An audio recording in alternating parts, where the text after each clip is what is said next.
안녕하세요. 저는 30대 중반 직장인이자 이혼하고 자유의 삶을 누리고 있는 싱글입니다.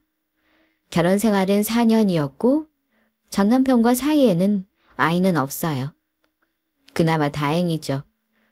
결혼하고 나서 줄줄이 사고만 치는 남편 때문에 결혼 생활 4년간 아이 가질 생각을 아예 안 했습니다. 결혼할 때는 저도 남들처럼 집도 사고 아이도 낳고 단란한 가정을 꾸릴 줄만 알았는데 저에게는 그런 복이 없었나 봅니다. 물론 제가 결혼을 선택할 때 신중하지 못했던 탓도 있어요. 연애 2년에 결혼 4년은 짧은 시간은 결코 아니었고 남편을 잘 안다고 생각해서 결혼했습니다. 친구 소개로 만났는데 그때만 해도 둘 다 직장은 번듯한 데 다니고 있었습니다. 남편은 그 당시 기술직으로 연봉이 6천가량이었고 저는 남편보다는 연봉이 적었지만 20대 또래 여자로서는 꽤 괜찮은 월급을 받았습니다. 또 저는 친정이 잘 사는 편이었습니다. 하지만 시댁은 제가 생각했던 것보다 형편이 좀 어려웠습니다.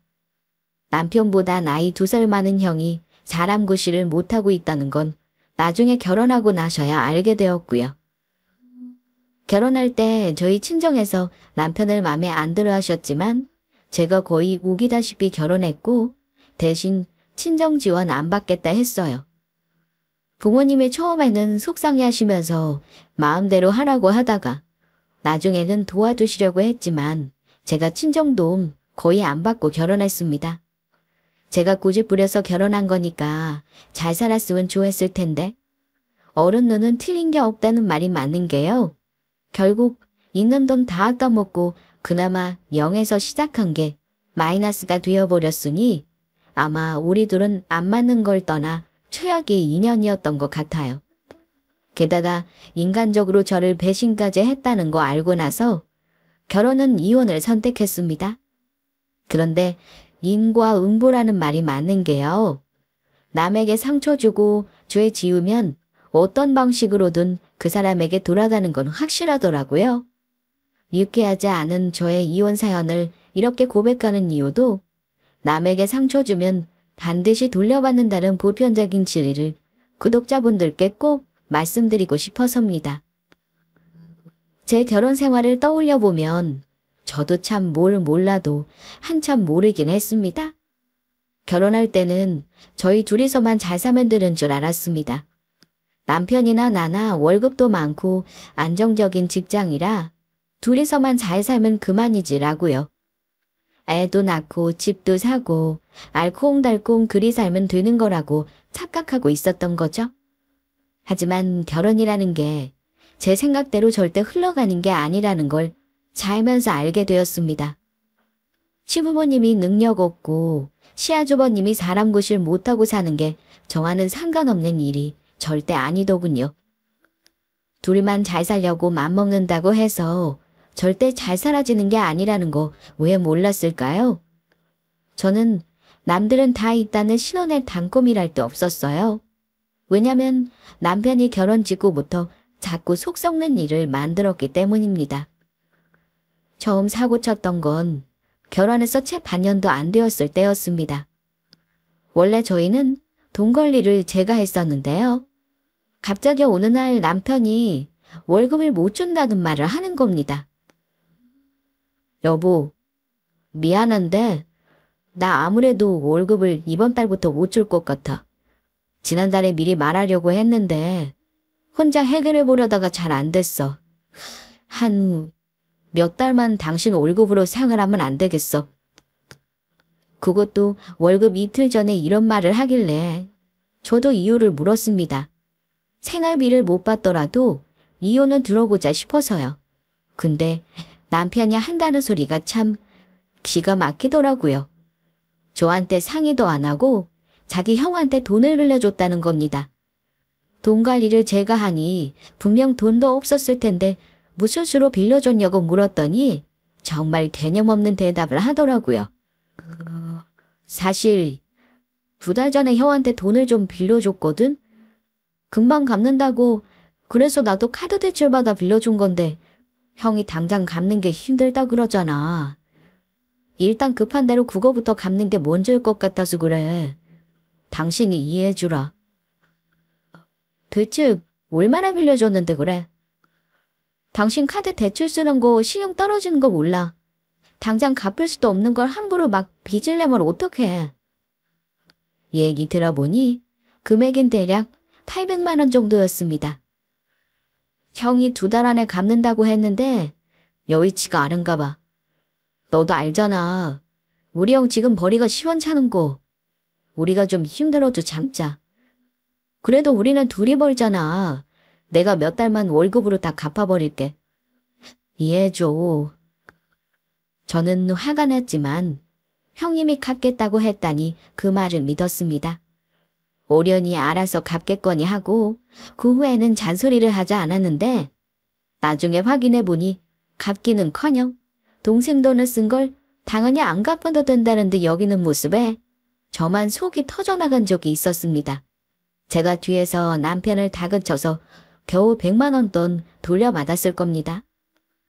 남편이 형이 어려워 돈 갚으라는 말을 못하는 것 같길래 저를 팔아먹으라 얘기했더니 형님이 한다는 소리가 이랬다는 겁니다. 니들은 둘이 벌면서 돈이 없어? 월랑 1000만 원도 안 되는 돈 형한테 빌려주고 그걸 기어코 받아내려고 그래?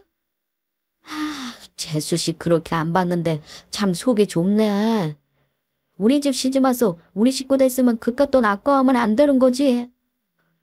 아주버님이 저리 말을 하며 외려 남편을 나무랐다고 하는데 그때는 제가 따지기도 참 애매한 상황이었습니다. 엄밀히 말해 제 돈을 빌려준 건 아니었으니까요. 어쨌든 남편 월급으로 몇 달간 허리띠 졸라매며 갚은 적이 있었는데요. 물론 그 후 아주버님은 그 일에 대해 이런 방고 고맙다는 말 한마디 없었던 걸로 기억합니다. 거기까진 그런가 보다 했습니다. 그런데 남편은 어렵게 자라서 그런 건지 아니면 경제관념이 없는 건지 아니면 타고난 천성이 그런 건지 그 사건 이후로도 자꾸 술값이나 카드값으로 빚을 지더라고요. 남편은 원래부터 술 마시고 노는 거 좋아하는 사람이라 그걸 못하게 하는 게 참 어려웠습니다. 한두 달에 한 번씩 꼭 폭탄처럼 술값을 100만 원 단위로 빚을 지어 오더라고요. 결혼 초반에는 제가 갚아줬었어요. 남편이 회사에서 금전 관련 업무를 하는지라 혹시 이 인간이 혹여 돈 때문에 마음 급해지면 회사 돈에 손대는 일이 있을까 봐서요. 그런데 제가 몇 번 해결해주니 버릇이 잘못 들은 것 같더라고요. 그때는 그나마 저에게 들켜서 어떻게든 해결을 했었는데 나중에는 그거 믿고 본인이 감당 못할 지경까지 빚을 내고서는 카드 돌려막기 하는 걸 저한테 들기까지 했습니다. 남편은 꼭 터지기 일보 직전에 저에게 털어놓아서 제가 어찌할 바 없이 그 돈을 갚아주게 만들곤 했습니다. 당연히 부부싸움 많이 한 건 말할 것도 없죠. 저는 능력도 없으면서 남들 회사 사람 좋은 쪽 허세 부리는 남편이 이해가 안 갔습니다. 카드값 감당도 못하는 주제, 밖에 나가서 후임 행사하는 게 그렇게 좋니? 카드값 펑크 나면서까지 왜 그러고 다니는 건데? 당신 주변에는 왜 얻어먹는 사람밖에 없는 건데? 윗사람한테 돈 쓴다고 당신 승진시켜주는 것도 아니잖아. 계속 이러면 나 당신한테 최악의 방법을 쓰는 수밖에 없어. 당신 나한테 돈 10,000원 쓰는 것도 일일이 보고하면서 살고 싶은 거 아니잖아. 당신 설마 회사에서 호구 노릇하는 거야. 남편에게 뭐라 하면 그때는 또 사과는 하긴 합니다. 미안해. 앞으로는 당신 말대로 할게. 어쩌다 보니 상황이 그렇게 됐어. 혼자 행위를 보려고 했지만 역부족인 걸 어쩌겠냐. 이번만 당신이 해결해주면 다음부터는 절대 이런 일 없을 거야. 다음이 어딨어? 당신 카드 전부 압수야. 당신은 수중에 돈이 있으면 안 되는 사람이네. 돈만 있으면 어떻게든 쓰려는 사람이라 이렇게 돈이 줄줄 새지. 각자 카드는 서로 알아서 관리하자고 했었는데요. 그 사건 계기로 제가 남편 카드를 전부 압수해버렸고요. 결혼 전에는 남편이 그런 씀씀이가 있는 줄은 정말 몰랐습니다. 보통은 연애하면서 남자가 데이트 비용을 많이 쓴다고 하지만 저희 부부는 데이트 비용만 쓰는 통장을 따로 썼거든요. 같이 돈을 모아서 썼고 기본적으로 제가 데이트 비용 낭비하는 거 좋아하지 않아서 뭐 그게 둘이 쓰고 다닌 것도 없습니다. 데이트할 때 뭐 먹고 영화 보고 가끔 특별한 날 좀 좋은 식당 가서 먹는 정도랄까요? 결혼하고 나서야 남편이 경제관념이 없어도 너무 없다는 거 알고 제가 우격다짐으로 돈 관리를 하게 된 거지만 우여곡절이 없지만은 않았습니다. 시아주버님이라는 빌런이 돈을 자꾸 새어나가게 한 원흉이기도 했지만 그 뒤에는 아들이 우리 부부 돈 치우내는 거 방관하고 경제적으로 책임을 강요한 시부모님이라는 존재도 있었습니다. 시어머니는 저 결혼할 때 우리만 잘 살면 그만이라고 신경 쓸 거 하나 없다 하셨던 분입니다. 근데 결혼하고 나서야 그 말 뜻이 도움 안 주는 거 정당하려고 했던 말이라는 걸 알았습니다. 시아주버님이 사업병 걸려서 우리 부부 결혼 후에도 몇 번을 말아먹은 거 옆에서 지켜봤었습니다. 그럴 때마다 시댁에서 뒷감당 해준 것도 모자라 매번 주변 사람들에게 손을 벌려 해결한 게 한두 번이 아니었습니다. 처음에는 남편 통해서 아쉬운 소리를 하더니 나중에는 어머니가 직접 저에게 뻔뻔한 소리도 하신 적이 있었습니다. 아, 내 이런 말 또 해서 정말 미안하다만 혹시 너 1,000만 원 정도만 급하게 융통해 줄 수 있니? 어머니, 죄송한데 지난번에 아주버님 빌려가신 돈도 아직 해결 안 돼서요. 저도 더 이상은 힘들 것 같아요. 정말 없어서 못 해드리는 거니까 서운하게 생각하지 마세요. 저도 힘들어요, 어머니. 살만 하면 자꾸 남편이 사고쳐서 돈이 줄줄 새나가는 거 아시죠? 근데 아주버님까지 이러시면 어떡해요? 저는 그것까지는 책임 못 지겠어요. 우리 가족 일인데 너 그러는 거 아니다. 그래도 너희는 둘이 보니까 우리보다는 나을 거 아니니? 돈 1,000만 원에 가족 간에 우애 상하게 하는 거 아니다. 어머니가 돈 1,000만 원에 가족 간에 우애 운운하시길래 제가 그랬습니다. 어머니, 돈이 10만 원에도 가족 간에 돈 거래 잘못하면 감정 상할 수 있는 거예요. 근데 돈 1,000만 원은 오죽하겠어요? 저희가 넉넉한 형편이라면 모르지만 저도 어떻게든 살아보겠다고 애쓰고 있어요. 앞으로는 저한테 아주버님 일로 저한테 돈 얘기는 안 하셨으면 해요. 저는 단호하게 선을 그었고 어머니는 굉장히 서운해하시면서 나중에 남편을 통해서까지 말을 하셨습니다. 물론 돈 1,000만 원, 그리 큰 돈 아닐 수도 있습니다. 하지만 결혼 초반부터 남편이 돈 문제로 사고치고 아주버님까지 짜증나게 하는 거에 질려 있었습니다. 그때 남편이 부탁하는 거 거절하면서 저는 이혼하자는 말도 꺼냈습니다. 당신 돈이 없는 것도 아니면서 꼭 그렇게 인색하게 굴어야겠어. 우리 엄마도 며느리한테 자존심 상해가면서 돈 얘기하고 싶으셨겠냐고. 도와줄 사람이 우리 둘밖에 없잖아. 이번 한 번만은 도와주자. 당신 어머니도 아들 둘 때문에 참 골치 아프시겠다. 아주버님도 한심한데 당신도 만만치 않아. 당신이야말로 입이 있으면 말을 해봐. 그동안 당신 앞에서 내가 메꿔준 게 얼마니 해. 근데 또 당당하게 돈 요구를 해. 이 자네 절대 안 돼. 다른 여자 갖다 써봐.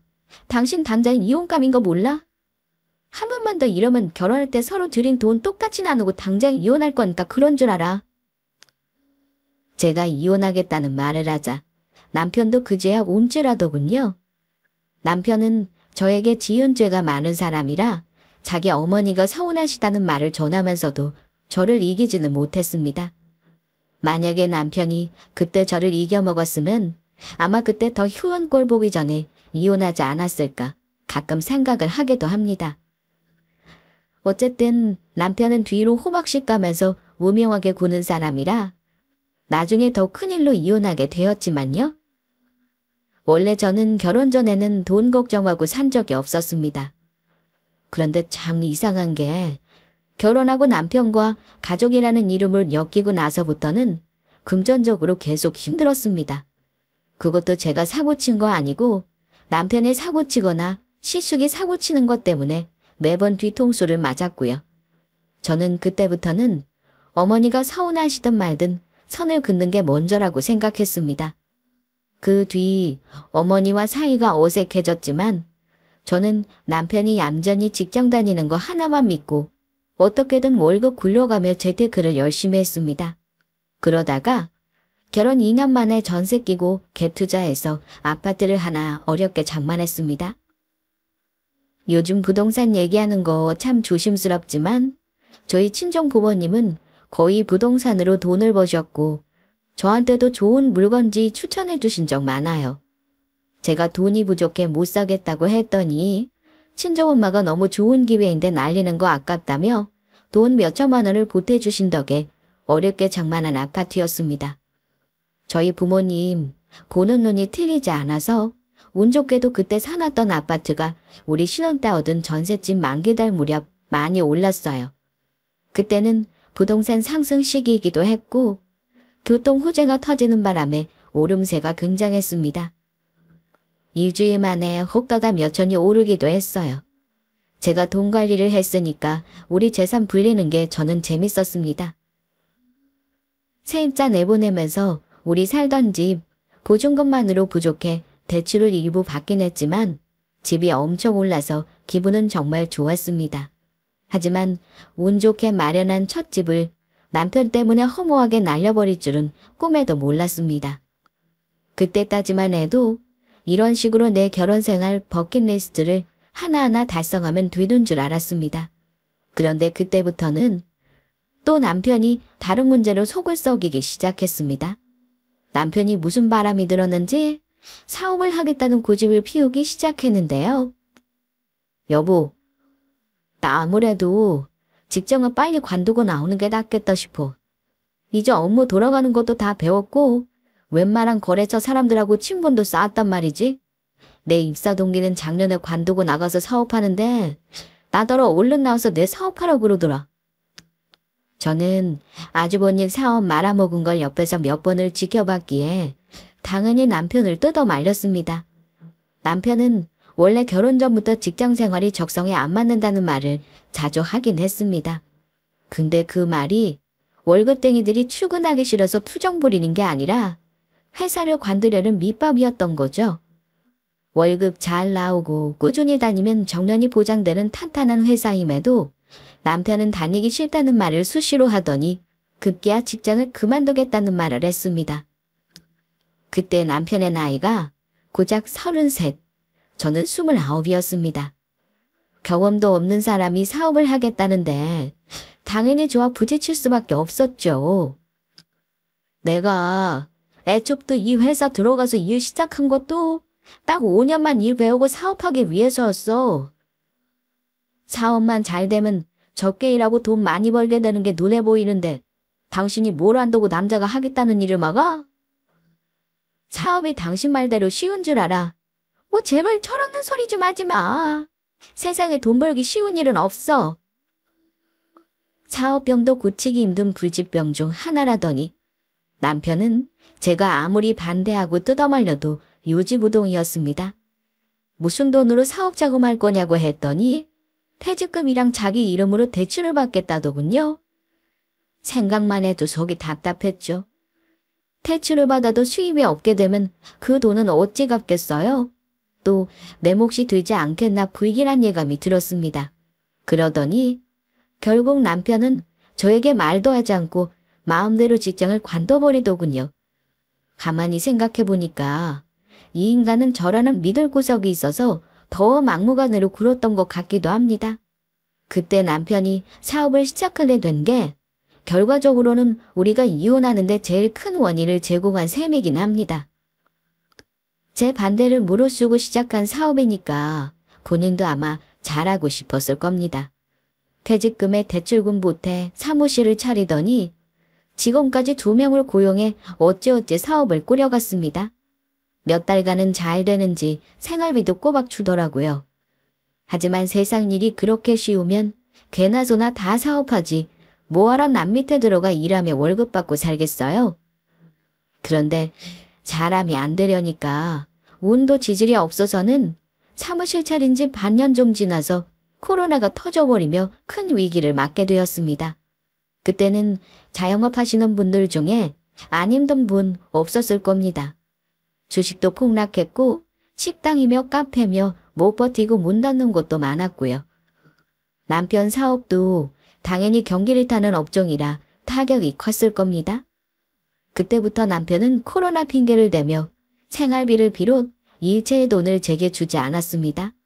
남편은 아마 조금만 참으면 어려운 시기가 끝날 거라 생각했던 것 같아요. 하지만 생각보다 일이 쉽게 풀리지 않았습니다. 몇 달 후 데리고 있던 직원 한 명을 자르더니 나중에는 저한테 생활비를 주긴커녕 대출이자를 갚아달라는 개소리까지 하기 시작했습니다. 그러면서 우리 부부 사이는 최악으로 치닫아 나갔습니다. 하루라도 돈 때문에 안 싸우는 날이 없었어요. 저는 남편이 대출받은 돈이 억 단위의 돈으로 늘어났다는 것도 나중에서야 알았습니다. 그 인간의 결혼 초부터 나쁜 버릇 중 하나가 본인 힘으로 감당 못할 지경이 되어야 저에게 이 실직고를 한다는 겁니다. 그때도 그랬습니다. 여보, 저번 달부터 대출이자를 못 내고 있는데 무슨 방법이 없을까? 대출이자에 사무실 월세, 직원 월급까지 아주 죽겠다. 대체 뭘 했길래 대출을 그렇게 많이 받은 건데? 당신이 감당하겠다고 빌려놓고 나더러 어쩌라고 이러는 건데? 이 고비만 넘기면 내가 배로 갚아줄게. 나도 이자 싼 맛에 여윳돈을 생각하고 쓰려고 했었는데 이런 일이 일어날 줄은 몰랐어. 당신 혹시 비상금 같은 거 없어? 정 돈 없으면 대출 받아도 나 좀 주던가. 그럼 그 대출을 누가 갚으라는 거야? 난 대출 받아서 그 돈으로 빚 갚을 생각 없어. 당신이 알아서 해. 이도저도 안 되면 그놈의 사업 때려치워. 나가서 차라리 배달 일이라도 해서 돈을 가져와. 남편은 빚을 내서 빚을 갚으려고 했고 저는 그런 남편이 이해가 안 갔습니다. 남의 돈 우습게 생각하는 건 사업하면서도 여전했고 경제관념도 엉망이었어요. 너무 화가 난 저는 남편더러 알아서 하라고 하고 화를 내긴 했지만 어쩌겠습니까? 남편이 망하게 되면 결국 같이 사는 저도 피해를 보는 거고 그 빚은 같이 갚아야 되는 거잖아요. 1억도 아니고 대체 3억이 넘는 돈을 어찌 끌어 쓴 건지, 그것도 이자도 비싼 이 금융권에서 대책 없이 돈을 끌어다 썼더라고요. 저는 눈만 뜨면 돈을 마련해달라는 남편의 채근을 못 이겨 아파트를 급히 팔아 남편의 빚을 절반가량 갚아주고 말았습니다. 그나마 나가는 이자가 줄어 숨통은 트인다길래 앞으로는 혼자 알아서 하라고 했어요. 시세보다 몇천 싸게 내놓아서 아파트가 팔리긴 했었지만 제가 어렵게 장만한 집인데 손에 돈을 쥐어보지도 못하고 남편놈이 날려먹은 게 억울하고 분했습니다. 힘든 시기에 부부가 서로 힘을 합쳐야 한다고 하지만 자기 마음대로 직장 때려치우고 경험도 없이 덜컥 사업하겠다고 나와서는 거액의 빚을 지고 집까지 털어먹은 남편이 결코 곱게 보이지는 않았습니다. 솔직히 말해 우리는 서류에 도장만 안 찍었지 남보다 못하다고 해도 과언이 아니었습니다. 결혼 초부터 계속 저는 남편에 의해 제가 가지고 있는 모든 것이 갉아먹히고 있다는 느낌이 들었고 이미 한계가 와 있었어요. 집 털어먹고 겨우 전세 보증금 정도만 남겨 살 집을 마련했지만 남편의 한심함은 거기서 끝이 아니었습니다. 이 인간은 큰 고비를 제가 해결해 주었음에도 다른 일을 할 생각을 하지 않았습니다. 비싼 월세를 벌여가며 굳이 안 되는 사업에 매달리더군요. 그리고는 뭐가 그리 바쁜 일이 많은지 죽어가는 사업 살려보겠다면서 출장도 외박도 대놓고 잦아지기 시작했습니다. 술도 많이 먹었어요.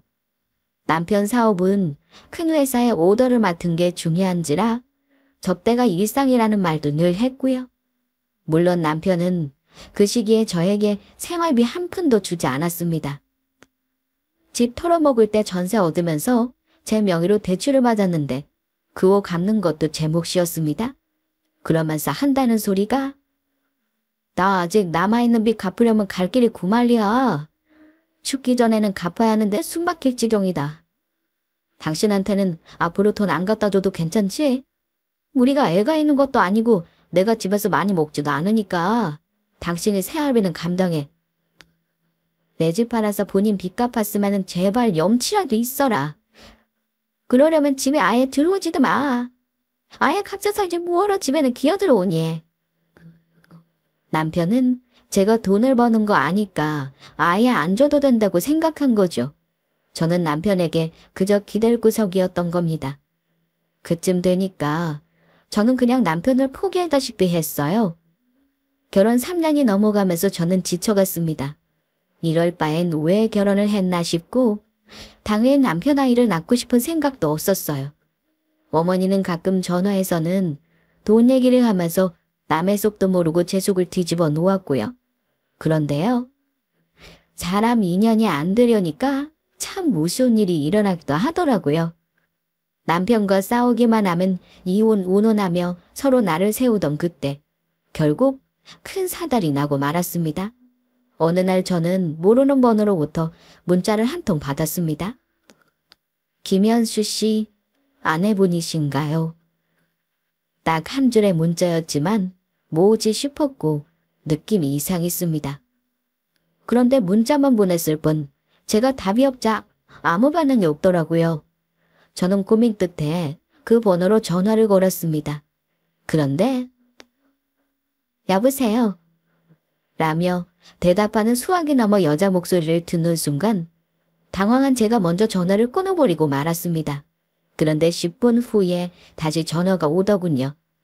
저는 녹음하면서 전화를 받았습니다. 젊은 여자아이가 당돌하게 남편 이름을 대며 아내가 맞는지 물어보는데 저도 그 순간은 가슴에 철렁하면서 머리가 찌릿하더군요. 누구냐고 묻는 제게 그 여자는 전화로 할 말이 아니라면서 만나길 청하길래 그날 바로 그 여자애를 만났습니다.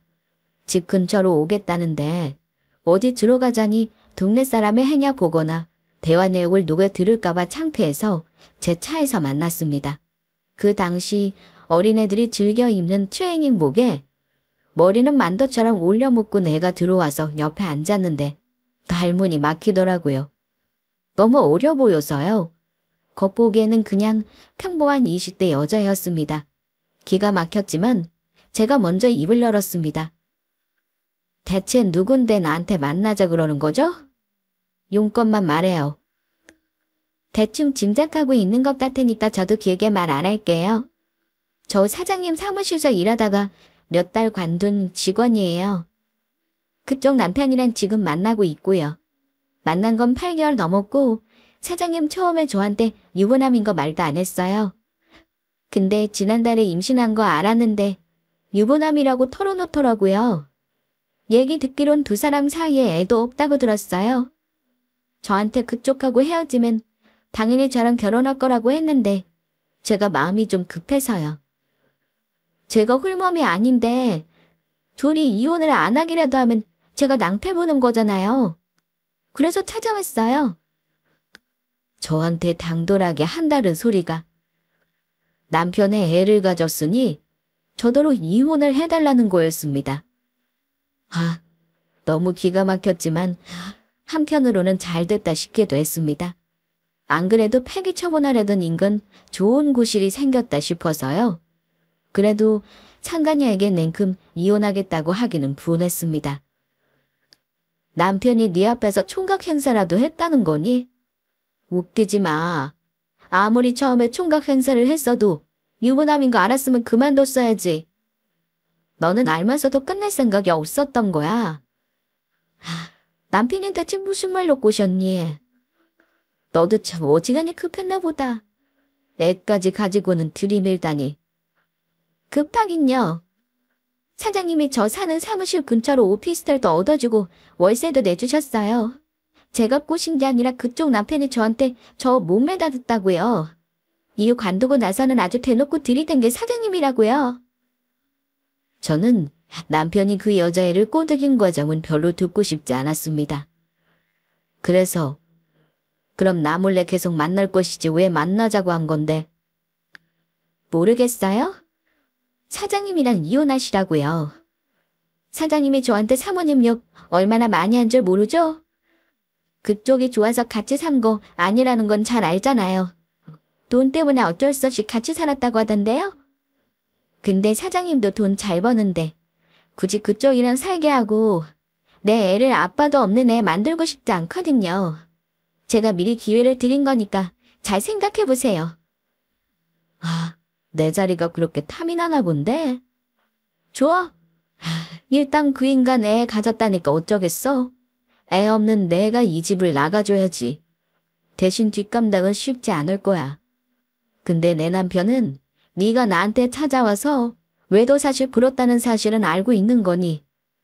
너 지금 이거 둘이 바람나서 혼인파탄 원인 인정한 거나 다름없는 거 확실히 알아도? 그럼 뭐가 달라지는데요? 그냥 조용히 사장님이랑 이혼만 해주면 끝 아닌가요? 저는 사장님 애를 닫았다고요. 그쪽은 그냥 몸만 나가면 그만이지 뭘 어쩌겠다는 건데요? 그건 두어 보면 알아. 앞으로 일어날 일은 너랑 그 인간이 전부 감당해야 된다는 건 확실히 알아도. 너 우리 남편이 꼴에 사업한다고 돈 버는 줄 아나 본데? 어디 한번 겪어봐라. 그렇게 사모님 행사가 하고 싶었나 봐? 근데 어쩌니? 불쌍해서. 암튼 네 생각대로는 안 될 거야. 잘해봐. 그게 지금 무슨 소린데요? 왜 말을 하다 말아요? 똑바로 말해요. 저는 버는 거 없이 빚만 잔뜩 지고 남편의 속사정을 말하지 않고 상간녀에게 돌아가라고 했습니다. 그 여자애는 저를 약 올리러 왔다고 본인이 더 약 올라서 제 차에서 내렸고요. 그 여자애를 보내고 집에 갔는데 분명 남편이 바람 피운 거 알았으니 배신감에 화가 나야 하는 거잖아요. 그런데 오히려 차분해지고 현실감이 안 든다고 해야 할까요?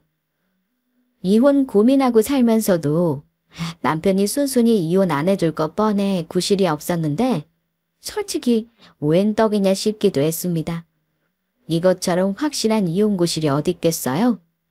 게다가 남편이 유책 배우자이니 큰 힘 안 들이고도 이혼이 가능하다는 게 하늘이 도운 건가 싶었습니다.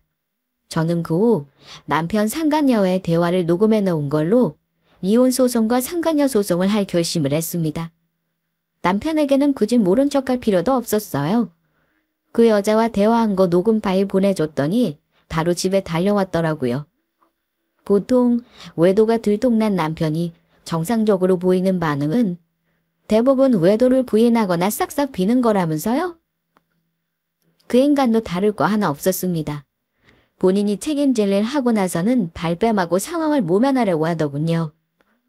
여보, 그 여자애가 하는 말 믿지 말고 내 말을 믿어야지. 당신이 오해할 수 있는데 나는 당신하고 이혼할 생각 없어. 내가 지금 이혼할 처지겠어? 아직 한 달 버티는 것도 힘들어 죽겠는데 당신까지 왜 이래? 제발 나 좀 봐주라. 좋아. 남자니까. 어린 여자가 꼬시면 유혹에 넘어갈 수는 있어. 근데 임신까지 시켜놓고 뭘 어떻게 정리하겠다는 건데? 이미 나는 당신이 내 집 팔아먹게 했을 때부터 정 떨어졌어. 우리가 어디 정상적인 부부니. 내 위자료나 준비해놔. 안 그럼 집에서 몸만 나가던가. 그 인간은 제가 이혼할 생각을 고쳐먹지 않을 거라는 걸 알고 나서는 비열하게 나오기 시작했습니다. 야, 너랑 나랑 결혼 생활이 몇 년인데 뭘 만나가라는 거야? 나도 당장 누워 잘 곳은 있어야 하는 거잖아. 당신이 집 팔아서 나 빚 갚아준 건 나도 알아. 근데 다 갚아준 것도 아니고 나 아직 빚이 숨 막히게 많거든? 당신은 아파트 팔아서 남겨먹은 거 내가 모를 줄 알아? 이혼을 하던 소송을 하던 당신 맘대로 해. 좋다 이거야. 대신 우리 계산은 정확히 하자. 이제 전세 보증금 나 절반 떼줘. 어처구니 없이 보증금을 떼어달라는 말도 모자라 계산을 정확히 하자는 말까지 하길래 제가 그랬습니다. 저도 바라던 바라고요. 계산 정확히 하자고? 내가 하고 싶은 말이야. 결혼 전부터 오늘까지 내가 정확하게 당신한테 나간 돈 계산해 줄 테니까 어디 한번 해보자. 당신이 한 말에 책임져야 할 거라는 거 똑똑히 알아둬라. 남편은 외도 사실이 발각되고 나서 짐을 싸서 집을 나갔습니다. 살고 있는 집이 비록 전세이긴 했지만 제 명의로 계약이 되어 있다는 게 그나마 불행 중 다행이었죠. 저는 살던 집을 내놓고 비상금을 털어 이혼 소송과 상간녀 소송을 진행했습니다. 그 집 보증금이라고 해봤자 대출 빼고 나면 1억 남짓이었고 남편은 보증금의 절반 달라고 요구했지만 저는 그럴 생각이 없었습니다. 남편 말대로 계산을 정확히 해야 하니까요. 원래 개념 없는 사람인 건 알고 있었지만 참 염치도 없죠. 본인이 가져온 돈이 얼만데 저한테 계산 정확히 하자는 말을 한 건지 기가 막혔습니다. 저는 결혼 전부터 그 집에 들어간 돈 일체의 자비 없이 전부 정확하게 계산했고 위자료까지 산정해서 남편에게 청구했습니다. 당연히 상간녀 소송도 진행했고요. 상간녀는 제가 본인한테 소송을 걸 줄은 몰랐던 것 같습니다. 소장 받고 나서 저한테 연락을 했더라고요. 저한테 억울하다면서 악을 쓰면서 한다는 말이 내가 뭘 잘못했는데 그쪽한테 돈을 줘요. 나도 피의자라고요. 사장님 애 가졌으니까 저도 어쩔 수 없이 일하는 건데 왜 저한테 이러세요? 바람나서 아이 임신한 게 무슨 대단한 일이라고. 상간녀 소송을 억울해 하길래 저도 참았던 말을 한마디 해줬습니다. 남의 가정 깨고 바람 피워서 애 가진 게 너는 부끄럽지도 않니? 나 솔직히 말하면 너한테 고마워. 어쨌든 내 옆에 있던 쓰레기 걷어준 게 너라서 말이야. 그래도 남의 가정 깬 건 너도 죗값은 치러야 하는 거잖아. 위자료는 나한테 잘못한 거 갚는 거라고 생각해라. 어쨌든 임신한 건 축하해. 네 뱃속에 애는 죄가 없잖아? 아참, 너 그거 아니. 둘이 결혼할지 말지는 모르겠는데 너 그 인간하고 살면 그 인간이 진 빚 네가 같이 갚아야 할걸? 무슨 말인지 궁금하면 그 인간한테 물어봐라. 뭔 개소리예요? 사장님 빚 같은 거 없댔어요. 한 달에 1,000만 원씩 번댔고 저한테 생활비로 500만 원씩 주기로 약속했다고요. 부러우신가 본데 어쨌든 이 싸움은 제가 이겼네요. 상간녀는 남편 꼬드김에 속아 그 인간이 빚 좋은 개살구라는 걸 모르고 있는 눈치였습니다. 하긴 그 인간이 자기 입으로 본인 지불을 말할 인간이 아니죠. 착각을 하고 있는 게 참 안 됐지만 저는 더 이상 말을 아꼈습니다. 아마 직접 본인이 겪어봐야 알 테니까요. 저처럼 말입니다. 소송하는 중에 저는 전셋집을 빼서 당분간 친정으로 거처를 옮겼습니다. 이혼 소송이 상간녀 소송보다 일찍 끝났고 결과는 당연한 말이지만 저에게 유리한 쪽으로 마무리되었습니다. 위자료 액수는 적어도 남편에게 일시불로 받아냈고요. 상간녀 소송까지 마무리하고 나자 저도 주변 정리는 웬만큼 끝낼 수 있었습니다. 결혼 전이든 후든 남녀가 헤어질 때는 아름다운 이별이라는 건 없는 것 같아요. 둘이 이혼하면서 집안 싸움은 또 얼마나 했는지 모릅니다. 시어머니는 본인 아들 잘못은 생각도 안 하고 제가 남편은 알거지로 만들었다며 온갖 욕이란 욕은 다 하셨으니까요. 우리 부모님도 당연히 가만히 있지 않으셨죠. 조용히 헤어지려고 소송 선택한 건데 어쩔 수가 없더라고요. 예언하고 나서 2년쯤 지났을 땐가 우리 엄마가 그 집 소식을 들은 게 있다며 저한테 이러시더라고요. 너 그 집 얘기 못 들었지? 아우 그놈 글쎄 그냥 니랑 애 따지 낳긴 낳았나 봐. 근데 사업 다 말아먹고 지 엄마 하나 가지고 있는 집딸이 다 날려먹었다 그러지 뭐냐. 그러니까 사람이 못된 짓 하면 어떻게든 천벌을 받는 거다. 대충 예상은 했어. 나랑 이혼할 때도 빚 억대였는데 뭐. 거기서 끝인 줄 아니? 글쎄 노모는 단칸방에 넣어놓고 지들끼리 월세방 천전하고 살다가 그날 애 놓고 도망갔다지 뭐니. 그년도 독한 년이야. 자기가 낳은 애를 어찌 버리고 간다니? 와 하리사. 정신 똑바로 박힌 년이면 가정 있는 남자랑 바람이 났을 리도 없지. 너 이혼하게 만들고 사모님 소리 들을 줄 알았다가 돈은커녕 빚만 한가득인 거 알고 아마 식겁했을 거다. 너는 더 털리기 전에 그 집안에서 나온 거 조상이 도운 줄이나 알아. 엄마는 그 집안 소식을 전하며 가슴을 쓸어내리셨습니다. 저는 담담하게 들었지만 뭐 인과응보다 싶었어요. 지나고 보니 결혼할 때 부모님이 싫어하신 게 다 이유가 있었다는 생각이 들어요. 제 밥벌이 못하고 동생에게 기상하던 시숙도 그렇고 허우대만 멀쩡하지 속빈 강정인 전 남편도 그렇고 아마 제가 시가 식구들 때문에 힘들게 살 거라는 거 눈에 보이지 않았을까 싶습니다. 그래도 남편이 정신 제대로 박혔다면 사업하다가 돈 털어먹고 이혼하는 일은 없었을 겁니다. 애초에 남편은 저를 이용만 하려는 사람이었습니다. 그 인간은 사업을 하든 회사를 다니든 제 눈을 속여가며 분명 여자 문제를 일으키거나 돈 사고를 치며 저를 다 털어먹었을 겁니다. 이미 저는 상간녀가 나타나기 전부터 그 인간과는 남보다 못한 사이였으니까 외려 이혼 소송으로 지긋지긋한 결혼을 끝낼 수 있어서 속이 후련하기만 했습니다. 물론 이혼이 자랑은 아니지만 남자 보는 눈이 없었던 제 탓도 있었다 생각하면서 앞으로는 돈 열심히 모아가며 야무지게 살려고 합니다. 물론 그 인간이 상간녀랑 바람난 게 결코 상처가 아니라고는 할 순 없어요.